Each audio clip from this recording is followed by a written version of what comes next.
and welcome to the Borderline Podcast with me, your host, Andrew Willix. And tonight, guys, I'm joined by the fantastic Taiba Bajar, founder of Autism Brain Empowerment and author of her book, Unlock Autism, which features a unique 7-step action plan that can help children reach their full potential, reduce symptoms of autism, and foster leadership throughout the world. Now, I know firsthand how many parents in this little area of IMO are affected by autism and the lack of care that can be provided in communities. So I know firsthand that this discussion is going to hit a lot of people, and a lot of people are going to relate to it. And I think what everybody's going to appreciate is Taiba's knowledge on the subject, her intellect, and obviously her first-hand experiences with it are much to be respected. So I really think this is going to be a great listen to anybody. If you find this relatable, have a family member who is autistic, or you're just wanting to find out more about autism and raise a little bit of awareness as well. So I hope you really enjoy it. Without further ado, enjoy.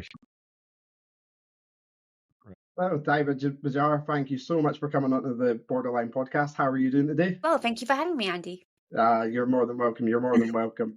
So obviously, like I covered in the intro there, you're the founder of Autism Brain Empowerment, and you're also the author of a book, Unlock Autism, which offers a unique 7-step action plan to help your child reach their full potential, reduce symptoms of autism, and help them foster leadership in the world. So a lot of my audience won't know who you are, although it's an incredibly important conversation that we're about to have. Could you just start us off with what inspired you to write the book Unlock Autism? So my whole journey started with my son. So when he was 20 months old, he experienced a skills regression, which was heartbreaking. So when he was born, we didn't think he had any signs of autism, except maybe just like a little bit of a fussy eater. But otherwise, he had eye contact. He even had some words he was speaking. And then at 20 months old, within 1 month, he had lost so many skills. So, for example, he used to be able to feed himself. He stopped being able to do that. He used to be able to name his colors like green, red, say words, and then he stopped being able to do that. He used to have eye contact and he stopped being able to do that. So within 1 month, he lost so many skills. Another one was that he was an early walker. So at 11 months and 5 days, he started walking. But then when he had his skills regression, he now found it harder to get off the floor. So he struggled with walking. And it was a really, really scary period for me and my husband just to watch our son just lose all of his skills. And I have a couple of sisters in the family who are teachers, and they told me that this looks like autism. And obviously, at first I was a little bit like, no, he's fine. And then it was, okay, now that we should face up to a problem. He does have autism. And then the best thing to do is to get that early years intervention. So we went to our GP, and sadly, our GP, she brushed us off. She said he was too young to diagnose, and just kind of brushed us off, didn't really take us seriously. We went to our health visitor, and she took us really seriously, and she referred us to speech and language therapy, occupational therapy, physiotherapy, portage, dietitian. She did all the referrals. Sadly, it's been about 3 or 4 years, and some of those appointments haven't even come through yet. And I know it's shocking, but the first appointment that did come through was with his physio. So after about 3 or 4 months on the waiting list, he had an appointment with a physiotherapist, and I thought, okay, now I'm going to get some help for him. So in the appointment, I explained to her exactly everything that was going wrong and like what we had seen as parents, and I wanted her to tell me that, like, what to do to help him to have a normal life and to do everything that I wanted him to do, like basically to thrive. I wanted my son to thrive. And what happened in that appointment was she was telling me, like, I was like, oh, my son, he does this, he's scared of loud noises. He is, he's always so anxious. All of these things. She was like, yes, that's very common. Yes, he will be like this. Yes. And I was like, she had given up on him that I wanted to give up on him. She had given up on him. And I just realized in that conversation that these people are not going to help me.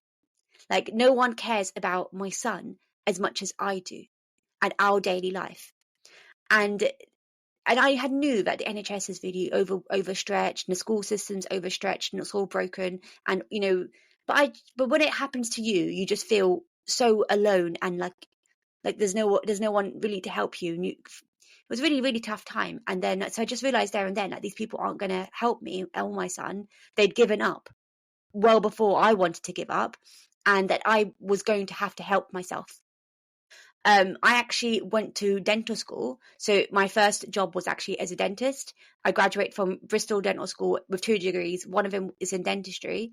And within dentistry, you learn a lot about neuroscience and like about the brain and neuroanatomy.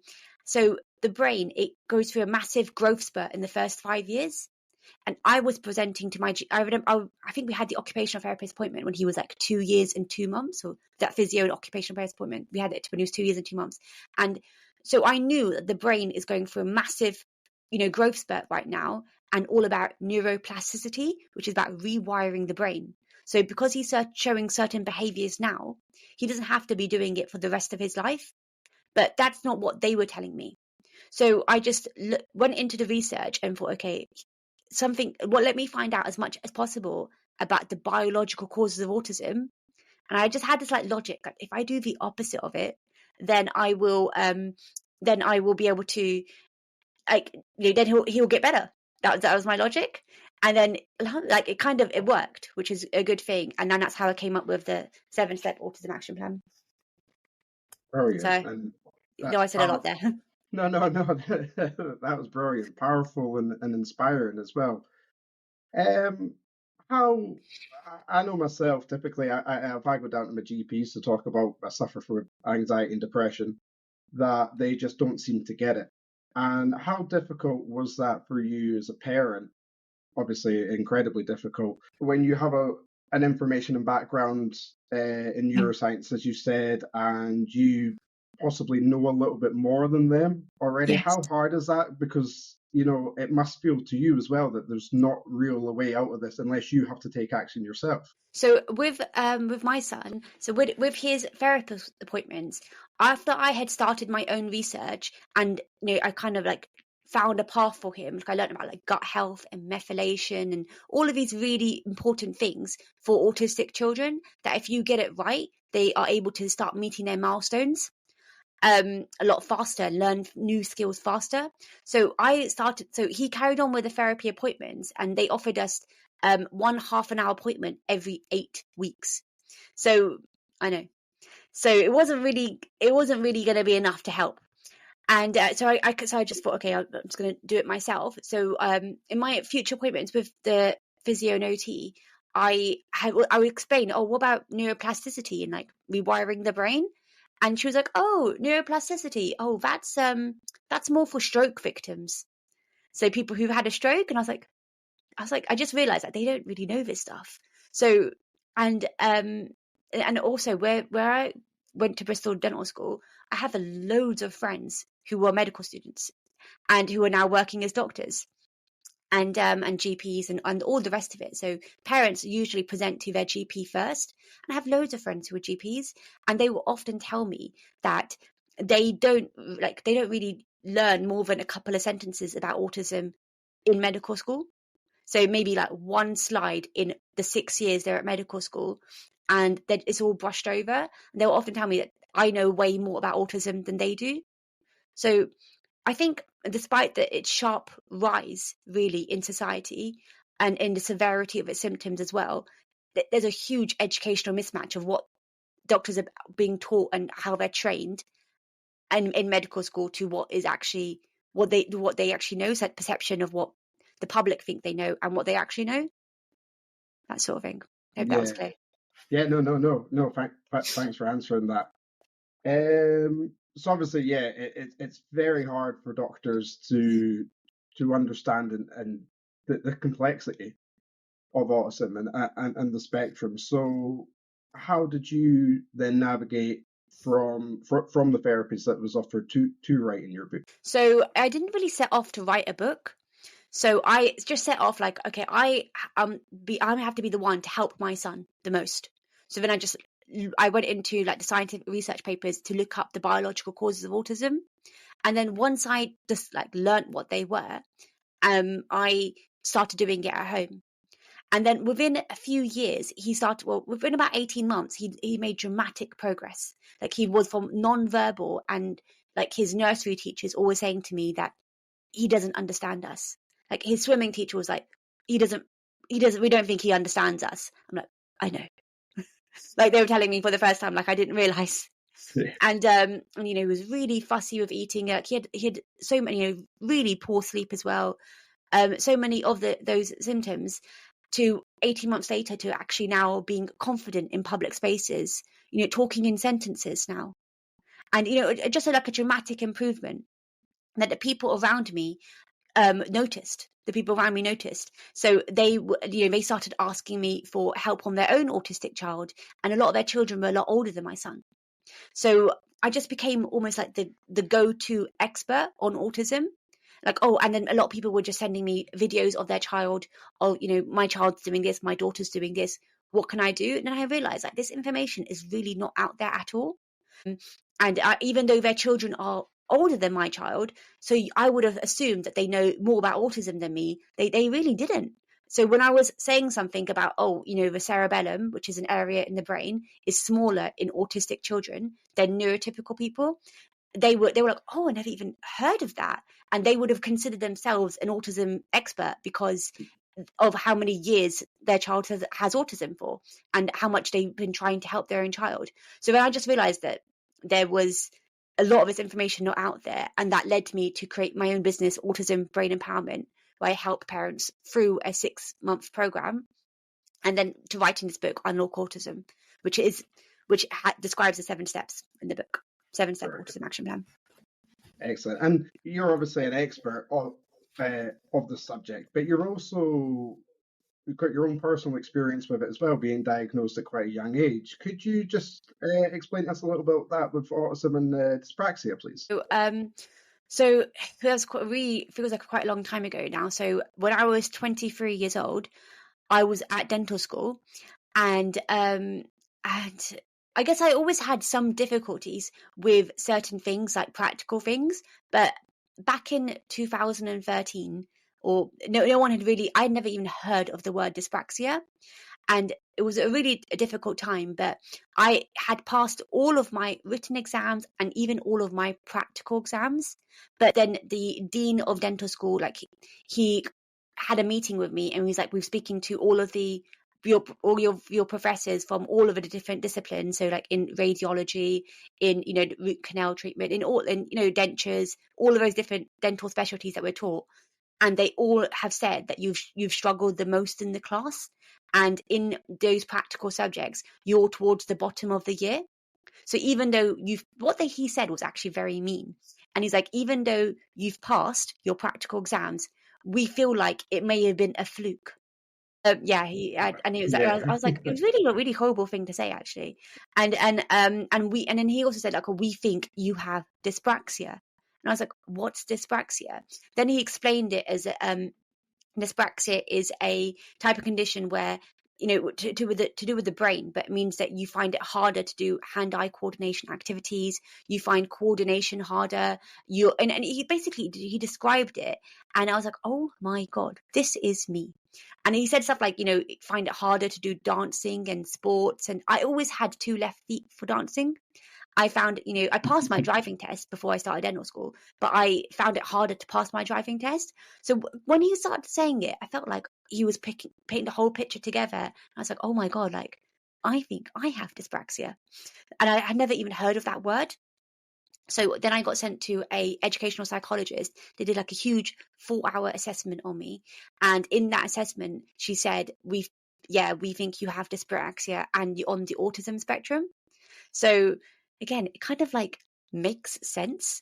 So, like I won't say I have a lot of autism symptoms right now, but I still have like one struggle, which is sometimes I take things a bit too literally, which is a bit annoying. So I've got another funny example of that, which I can go into, but of me doing it recently with my sister. So when someone told me that, everything started to click. I'll just go into a story with my sister. So we went to a day trip to Milan recently, and we went on Wizz Airlines, and she's a lot more like a bigger traveler than me, and she does all these budget airlines all the time, and she said, "Oh, Wizz Airlines, they always board you 5 minutes before it takes off." And I was like, "Oh, okay, they board you 5 minutes before it takes off." And then before it took off, I thought, okay, I'll go to the toilet. And I thought, okay, I've got some time. So I started putting my makeup on and everything. And then she came into the toilet. It's like, Taiba, what are you doing? And I was like, well, I thought you said it's not going to board till 5 minutes before it takes off. And she's like, that didn't mean that literally. We're going to miss our plane. So then I was like, oh, okay. I wish she had just told me that instead of 5 minutes before, she actually meant 15 minutes before. So I did take it literally, but that's the one thing I still struggle with. But like growing up, I had some autism symptoms that were missed. Like I found friendship a lot harder in my early years, like throughout primary school and in preschool and things like that. So I had some symptoms, but as I became an adult and as I became a teenager, they didn't really affect me that much dramatically. So I was always on the spectrum for autism and dyspraxia, but it didn't really get diagnosed until I had that assessment when I was 23 and until I went through dental school.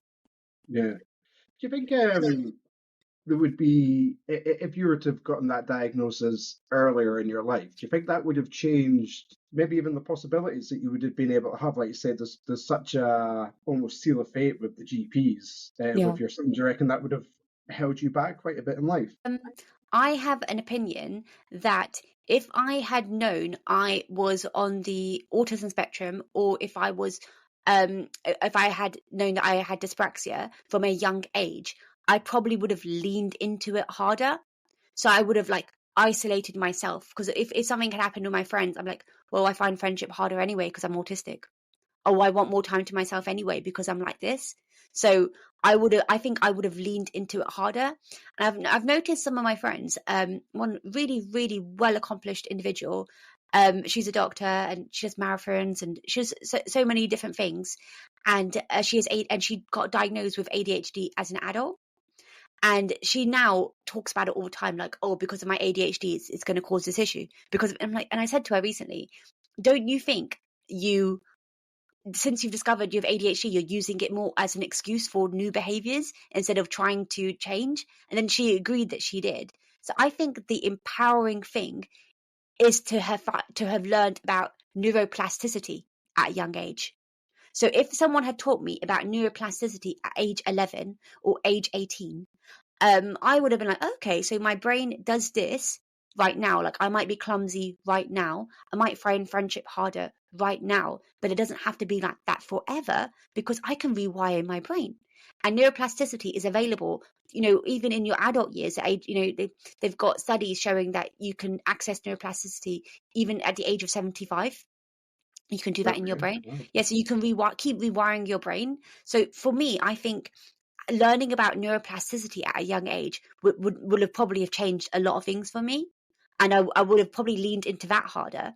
But learning about dyspraxia and autism at a young age, I'm sort of happy I didn't in that way. Maybe not with the dyspraxia because I probably would have done something else instead of dental school, but definitely with the autism because I was able to make friends. I was able to make really good friends, and to speak up on stage and in school, and I was head girl at sixth form and things like that. I think I would have denied myself those opportunities if I had known I had autism and I was on the spectrum at a young age. That's such a good point, and so well said, because I think you're so right there. There's so many people that jump on the definition of what can and could control our lives, but at the end of the day, we are still in control. We still have that power. And now we'll talk about your book a little bit more specifically now, and obviously there's a unique 7-step action plan which you state out that within 12 months parents can see a considerable change in milestones within their children. Could you just run us through your programs and why you believe it can and will help so many children and parents. So I have experience working with lots of different children now, boys and girls, and every single child I've worked with has made an improvement in the reduction of their symptoms and meeting their milestones. And it doesn't matter how severe they've come in or how not severe they've come in. So I've worked with children who are nonverbal and who have started to become conversational after even just a few months. And children who are conversational but they have emotional outbursts, and that's all been able to be addressed. In terms of the 7 steps, again, it's all derived from science and researching the biological causes of autism and how to help your own child. So step 1 is called optimize oxytocin. So oxytocin is a really powerful hormone that we all have inside of our bodies, and it helps us with a wide range of things, including learning new skills faster. So if we're able to do steps at home to boost our child's oxytocin levels, that will help them to learn new skills faster. It can help them to self-regulate their pain better, self-regulate their hunger better. It's the things that autistic children struggle with. So that's step 1. Step 2 is break down blood. So in this section, it involves a blood test to determine to look at the specific biomarkers related to autism, things like an omega-3 index. So this isn't something, it's not a typical blood test that you would get at your GP, that your GP would do for you.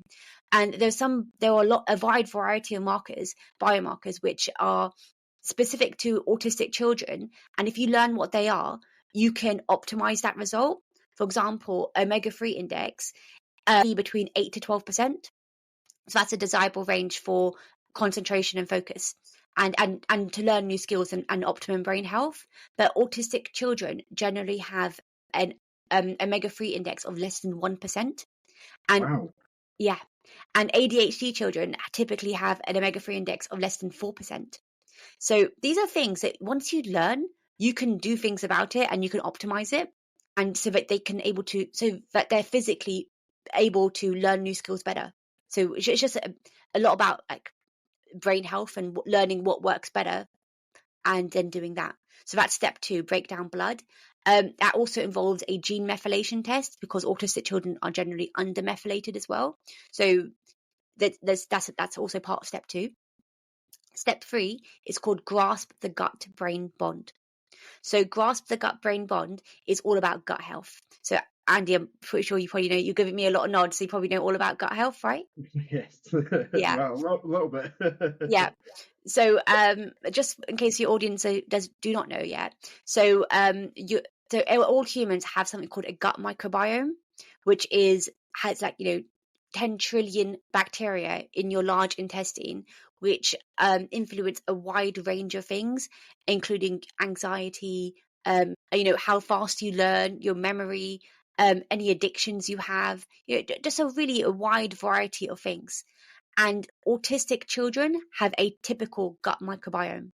So Harvard University, MIT have found that autistic children have a very typical gut microbiome, and they're more prone to conditions such as leaky gut, which is if you change that and you address that, you can decrease a lot of their symptoms. Again, that's part of the program.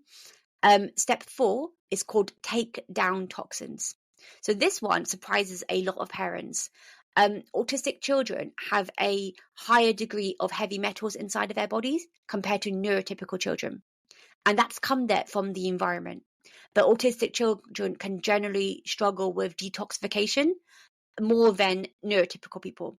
So we all have 4 organs of detoxification, which is your gut, your liver, your kidneys, and your skin.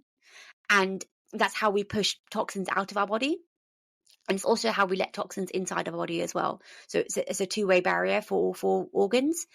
There are specific things you can do in your lifestyle and in your diet to help those 4 organs work better. If you do that, usually autistic child's engagement just skyrockets. And it's just, they're a lot more aware of their surroundings. They're a lot more conversational. They're a lot more engaged. And that's a really nice thing to see. Step 5 is solve with supplements.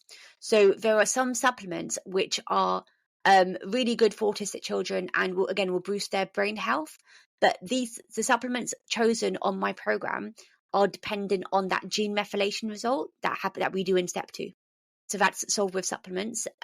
Step 6 is called charge the cerebellum.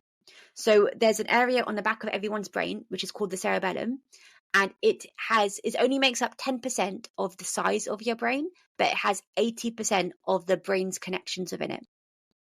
So it's really, really important, and it's often called the brain's brain.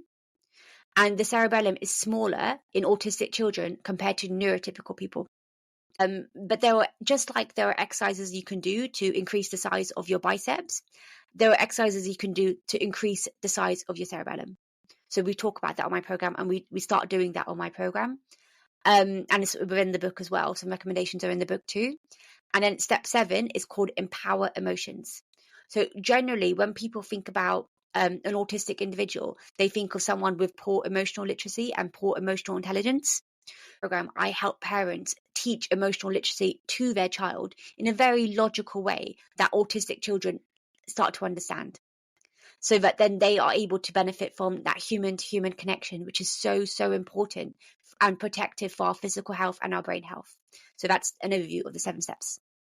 Brilliant, thank you. And like you say, you've got biological data, backed science in there, your own understanding, knowledge and experience.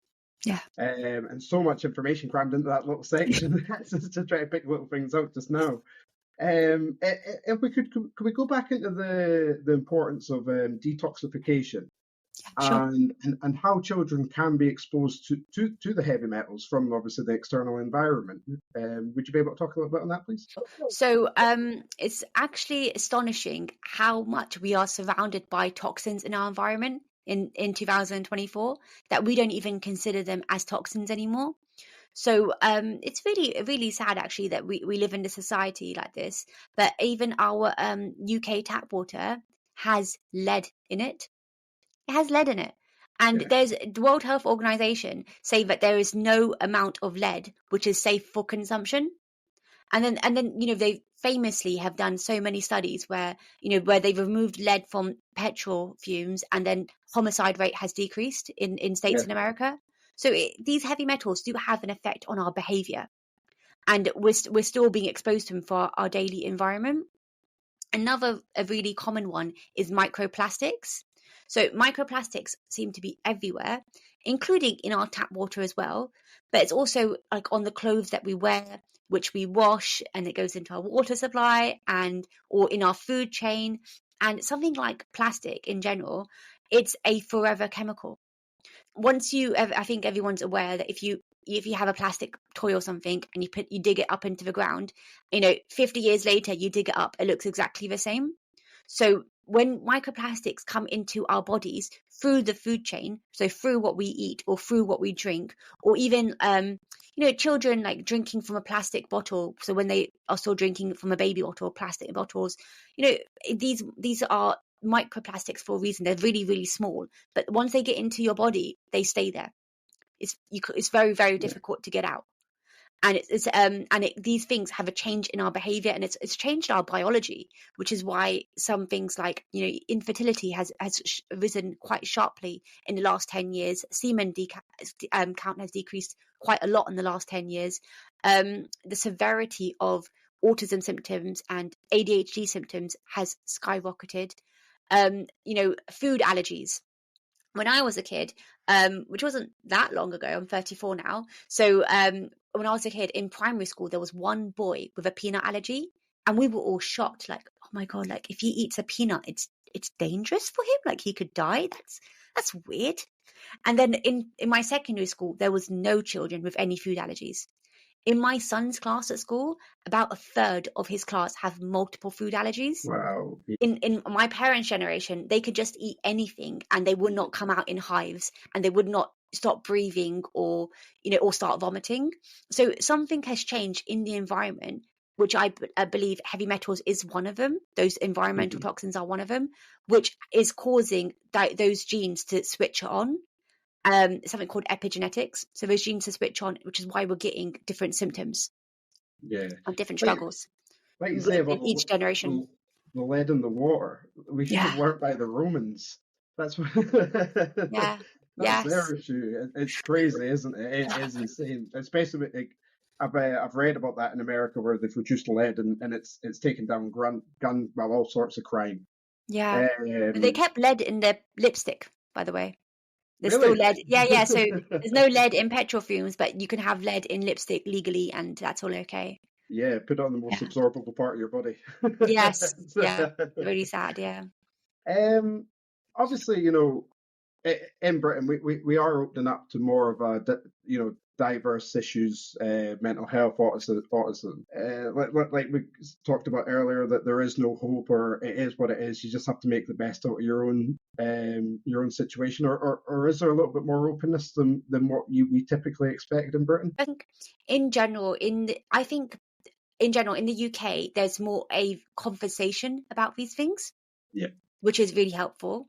But I think more than a culture difference, there's more of a generational difference. That's what I believe. So there are people who are like Asian or like Indian or Pakistani, but they're my generation. They are definitely more open to neurodiversity and mental health, depression, anxiety, these sort of conversations. But the elders in the Asian community are a lot less open to it, and they're a lot less educated about it. So I feel like you might still find that in British culture as well, where the older generations are a lot less open to mental health compared to people our age. More of a generational thing, but there probably is a little bit more of a stigma in the Asian community. And sorry, just going back to one of the steps in your book, the importance of gut health. Now, I was nodding along from there. I've done biochemistry at university, microbiology. I understand a little bit the innards of how the stomach works, and something I deal with my own anxiety and depression is a lot of cortisol buildup almost in the stomach. It gives a lot of horrible sensations, that nervous feelings, and rightly so. The stomach being called the second brain of the body because it's got so many nerve ends. And could you just talk about just how crucial that is then to get right? Because, like you say, if it's the second brain of the body, then we want to be treating it just as importantly as the first. So that I'm so glad you know all about it, and like you said, you're nodding along. But your gut and your brain talk to each other every single second of the day bi-directionally. So your gut will send signals to your brain and give instructions to your brain, and your brain sends signals to your gut. So they almost work hand in hand. So if one's not right, the other's not right. So that's why a lot of people can say that, you know, my anxiety is a lot worse when I eat something like sugar or something that's quite inflammatory, or coffee. That's another example, caffeine. You know, what we put in our mouths has a big impact on our brain health. Another like mindset shift that I got around when I was learning about all these things for my child is that I had in my brain, because I did, you know, pharmacology as one of the modules in dental school. I did all of that as well. I had in my brain that if I ate a paracetamol, it will cause a chemical reaction in my body, which will decrease my fever and decrease my headache. But I never made the jump to, okay, if I eat these French fries or this McDonald's burger, it's going to cause a chemical reaction in my body, which will influence my mood and will influence, you know, how well I can get up in the morning or my freshness, or, you know, all these things like that. I had never made that jump. But really, we eat, you know, thousands of kilograms of food every single year. And, you know, compared to, you know, minimal of compared to drugs, how much drugs we take a year. So food really is our first medicine. And the reason why we're probably seeing a skyrocketing in autoimmune conditions and, you know, anxiety and depression and all of those other conditions as well. A lot of it is probably our food environment as well. We are definitely all more stressed, and the screens and, you know, all of those things, as we find it harder to switch off, and we're all dealing with more compared to previous generations in that way. But it's the food environment has changed a lot as well, which can cause that build up in cortisol in your body, like you said. And another distinct pattern about an autistic child's gut microbiome is that they show more oxidative stress in their gut microbiome as well. That's part of a typical gut microbiome for an autistic child. Yeah, thanks for that. It really fascinates me as well, just hearing it again. It's just always really refreshing. I always say good food equals good mood, because Yeah, good food equals it good mood. is I like so that. important. Yes. And we're so bad at times that we have the information there. We know what's good for us, we know what's bad for us, but we choose to ignore it. But I guess that is part of being a little bit human at the end of the day. But listening to you and talking to you describe the steps in this book, it sounds as well that although targeting how it can unlock autism, it actually sounds like it could help a lot of people in general. Absolutely. There's a lot of information in there that a lot of people could take away. So, just ask that question. Would you believe that, the information that you're covering here could help the likes of myself when we're talking about the importance of gut health, when we're talking about biomarkers, and how our mind and body is connected? Two things I would say to that is that a lot of the children I treat on my program have multiple conditions. So very common is autism and ADHD. So one of the children on my program, he was prescribed an antipsychotic drug for his ADHD, and within I think about 4 or 5 months, he's completely off that drug now. So so it's improved his ADHD symptoms as well, which is really great. Yeah, that's insane. But you're right. So how I like to describe it is that so a lot of these, like you said, like the gut health, the detoxification, the heavy metals, the cerebellum growth, that can all cause a lot of different conditions, not just autism. So it's like how an example like cigarettes could cause, heart attack, or it could cause lung cancer, or it could cause, yellow teeth. So it's like one cause can cause lots of different outcomes. So again, that one cause of poor nutrition or heavy metal environment, and that can cause lots of different things. So it could cause if you depending on if your child's prone to it or an adult being prone to it, it could cause autism, like an increase in severity of the symptoms, or it could cause anxiety, or it could cause other more autoimmune conditions. So it's one of those things, like taking it back to the functional root causes of a lot of ailments are generally the same, which is like gut health and getting those foundations right, and the heavy metal environment and getting those foundations right. Methylation as well, in part the step 2, break down blood, getting all of those foundation right can correct other problems as well. So even though I targeted this book for parents of autistic children, it probably would help a lot of people with other conditions as well. Yeah, I mean, just listen to you and hearing it back. I know I'm guilty of that. I read a lot of stuff and I'm like, yeah, I'm going to start doing that. It's really good for me. And then when I'm hearing you talking, I'm like, God, a lot of this stuff could actually really benefit me as well. So it's that's really refreshing. Is there a way you believe that we can help educate autism and learning about the complexity and the symptoms, even in lower education at schools? When I think back at when I was at high school, you had your basic science, and then it was third or fourth year in Scotland before you actually even got into biology. How important could it be to start teaching that in school so we could identify, even like dyspraxia slightly earlier? I think increased awareness for anything is a good thing in that way. So because of that, you can start spotting symptoms earlier, and then you can address problems before they become big problems. So it's easier to address a smaller problem than it is a bigger problem. So what I really like about my son's school is that they have they do yoga now in his primary school, and that mind body connection, and and having in my child's preschool, they're teaching that language for their feelings. I feel happy, I feel sad, I feel frustrated. So I think all of those things and having an increased awareness of it in society has led to the development of it in our school curriculum. So I definitely think it's really, really helpful and addresses issues and problems earlier. And I wish I had that growing up. We didn't do any yoga in primary school, or no, we didn't do any of that. But so it's really nice to see that change. So I'm glad that change is happening in society. Another thing I really like is the neurodiversity movement. So I see what I do as going hand in hand with neurodiversity.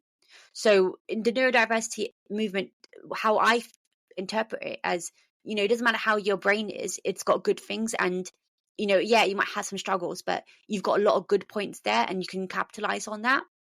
My program doesn't erase any of the good points about autism. So like with my own son, I would say he's thriving because he has friends, and he, you know, he's conversational and he's able to take part and, you know, focus and learn new things, but he still has his own special interests. So he still has special interests as well, but he can have conversations about other things now, which is amazing. So, and he has like a really good ability to notice things. Like he has amazing observational skills and a really great long-term memory. So those are the things that people do associate with autism, and you don't get rid of those things if you do the program. So I see what I do is going hand in hand with neurodiversity, about appreciating all of the amazing qualities that autistic children have, or ADHD children or individuals have, but really unlocking it so that they, you know, you decrease the anxiety so that they can take part in society and lead themselves and lead others. So I see it's going hand in hand. Yeah, that's so true, because it's so right what you're saying there about the neurodiversity movement and how important it is to ensure that people, that although they could have this diagnosis, that doesn't mean a definition. You know, neurodivergence, ADHDs, some of the best entrepreneurs in the world, Absolutely. some of the best problem solvers in the world, Yeah. you know, are neurodivergent, and it's because they've got such beautiful minds. And yeah. I think it's so important to have these, you know, these discussions, because it does educate. It not only becomes instantly relatable to the likes of yourself, if you're listening as a parent with a child with autism, but even those that are slightly unaware and will be hearing information during this conversation and hearing it for the first time and learning it and then taking that on. So I guess my final question for you would be that, how rewarding has it been for you personally to be able to put your heart into something and have an end product that is working, that not only has helped you and has helped your son and has no doubt helped your entire family and a social group, but is now helping others in their social groups? That must be a tremendous feeling, right? Actually, and it's the best part about the program, actually. So one of my clients, she's a dentist herself, and her husband's a doctor, and they moved from the UK to the UAE 3 years ago to get daily speech and language and daily ABA therapy and daily occupational therapy for their son. And then in January, I spoke to her, and she was so burnt out. So after 3 years of doing this daily therapy and moving countries to a country where she has no family at all, she was so burnt out. Like she couldn't even drive. Her son's symptoms and his behavior was that bad. And she looked so burnt out, and she'd given up hope. And her husband had said, you know, he's just born with it. There's nothing we can do. He's born with it. And then I told about my program and everything like that, and she's like, I couldn't not give up on my son. I had to try everything for him, and what I was talking about was something different to what she had tried. And her progress has been amazing with her son. So within 4 weeks, he regained eye contact. By April, his behavior was so much better. She was driving again. And she was like, you don't know how much you've changed my life already. I can drive again. I've got that freedom to drive again. By June, he got the okay to go to a mainstream school in September, completely off his ADHD medication. And she sent me like a thank you note, a voice note on WhatsApp. And I was so happy I couldn't sleep. Like, honestly, I must have listened to that voice note so many times, and I actually shared it on my Instagram with her permission as well. But I was so happy I couldn't sleep. So I think I at the beginning, like, I was the best achievement of my life was the transformation I did with my son, and I'd always like, that's the biggest and best achievement I've done. And I was a little bit unsure, like, can I do this for other people's children as well? But the fact that it's been happening, and I've got so many parents saying to me now, we didn't think it was possible. We thought our son was too severe. We thought our daughter was going to go to a special needs school, and now she doesn't. And now, you know, he's a completely different person. That's actually the best part of the program. I honestly can't get over it. I actually love that part. That's something that you'll never get over, because you'll like say, be able to enjoy it throughout. That's just self-nourishment is one of the most important factors of life for me, and it's so good that you're doing something that just aligns with yourself so well, and it's just helping so many people. Taiba, I've absolutely loved having you on the show. This has been so informative, so nice and relaxed and casual, candid conversation about it. And yet I know it's going to help so many people. What I like to do just at the end of every episode is just offer a minute or two to the guest, just to say any words to maybe parents that has an autistic child. Maybe they've been confused. Maybe they've feel that they can go nowhere because their GP isn't seeing the issue that they're seeing is real. Could you just give any words of encouragement to anybody listening out there? So I was in your shoes too. It's so easy to feel hopeless, and almost no one in society is giving you hope. And the people you look to for giving you hope, like the school teachers and the GPs, they're not providing that. But that's not a reason to give up hope. So just because they don't have that education or that time really to give to your child, there is definitely help out there. So I would encourage all of those people to learn as much about the biological causes of autism as possible, to learn how they can help their child. And they can do that through following me on social media. So my Instagram handle is called Autism Brain Empowerment, and that's the name of my business as well. So it's www.autismbrainempowerment.com. And they can pick up a copy of my book called Unlock Autism. So through that, you'll learn loads of strategies on how to help your own child at home. So really giving yourself that power to help your own child. And you don't need to rely on someone else coming to help you, because in this society, in the UK at least, the NHS and the school system, then no one's coming to help, and no one cares as much as the parents care about their own child. So I want to give all parents hope that it's not lifelong. There are definitely things you can do to improve your child's life, reach their milestones. Thanks for that, and all the links that Taiba's just said will be directly below this episode as well, with direct links to go across and get a copy of the book as well. Taiba, thank you so much for coming on the Borderline podcast. It's been an absolute pleasure. Thank you for having me, Andy. I've really enjoyed it. Thanks. And like I say, I'm absolutely sure this is going to help. So I love the episodes, which I know that they're going to help people. We're quite a close little community, and I know firsthand how many parents have got an autistic child and how difficult that must be for them. So I know personally that this is actually going to help a lot of people. So it's really refreshing. Yeah, no, it's really good. So once again, guys, I hope you've really enjoyed this episode. It's been an absolute pleasure. Like I said again, all the links to anything we've spoken about is going to be in the description. I really hope you've enjoyed this one. So from Taiba Bajar and Andrew Willicks, this has been the Borderline Podcast. Good night. Thank you.